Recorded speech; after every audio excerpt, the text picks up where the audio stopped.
Si Marian, isa yan. Nag-uumpisa pa lang si Marian. Kasama ko na. Ang pangarap niya, alam mo, malagay sa prime time yung aming teleserye. Ngayon, siya ang reyna ng prime time. Di ba? Sa tagal ko na sa showbiz, 67 years na ako sa showbiz. Ang dami ko nang naging anak. Iba-iba, mga action star, bold, name it, naging anak ko. Lahat sila minahal ko. At naramdaman ko ang pagmamahal nila sa akin. Ibinalik nila yon.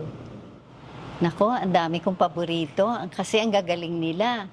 Sila Rosa Rosal, Charito Solis, yung mga yan, si Delia Rason. Kaya tinuturuan nila ako paano umarte. Ngayong younger generation, siyempre gusto ko si Ding Dong, tsaka si Marian.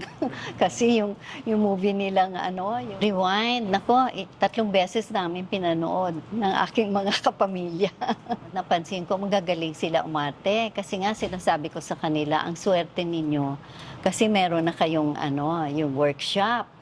Nung araw kami wala, natututo lang kami sa mga pelikulang ginagawa namin. Kaya mga una namin pelikula, hindi kami marunong umarte. Meron pa kayong portalet, meron pa kayong aircon na tent. Nako, kami wala noon.